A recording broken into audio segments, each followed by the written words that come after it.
According to the USDA, for the first time since 1951, the U.S. cattle inventory has dropped to its lowest point as producers across the country deal with a plethora of issues such as record high input costs, mixed with harsh droughts that left many producers in a bind. A lot of that has to do with weather. The fact that much of the U.S. was in drought for a large part of last year caused a significant amount here in Georgia, especially in our northwest and southwest Georgia.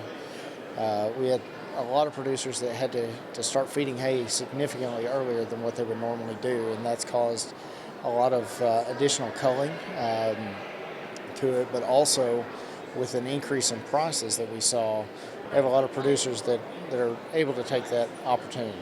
As a result, Sandlin says cattle prices will be on the rise in the coming months. However, the question is whether or not producers will be able to hold on for those higher prices as expenses are higher than ever. One of the effects that our cattle producers here are going to have to look at is, can they afford to feed these cattle and hold on to them long enough to take advantage of the higher prices. They're projecting that the prices will stick around somewhere through 2025, even possibly into 2026, depending on the buildup. But a large number of producers are having to deal with higher input costs that they saw last year, and that's weighing in on the profits that they received on this last batch of cattle. So if they're able to hold on to them and feed them longer, I think those producers will be rewarded for those efforts. Sandlin believes that for those producers that can hold on and don't sell out, it will give them an opportunity to improve their herds as they can focus on rebuilding, but says that will also be contingent upon the weather and forage quality returning back to normal. I think we're going to see a measured approach coming back from this lower inventory number.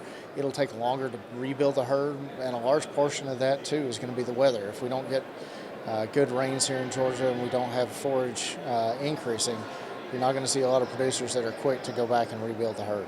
One of the things that you'll see for those generational producers that are in it for the long haul, they're going to be taking the higher prices and profits that they received on that and putting that back into their farms and operations.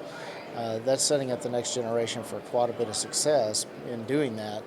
The trick is being able to do that in coupling with higher input costs as well as making things work. You're also seeing a lot of culling of the herds right now, largely dependent on the quality of the cattle that they've got. And so while those producers have got a little bit extra funds in their pocket now, they're taking this opportunity to improve their herds, improve those genetics, to reconsider some of their stock and breeding stock, and making sure that they're setting up that operation for the long future. Reporting in Atlanta for the Farm Monitor, I'm John Holcomb.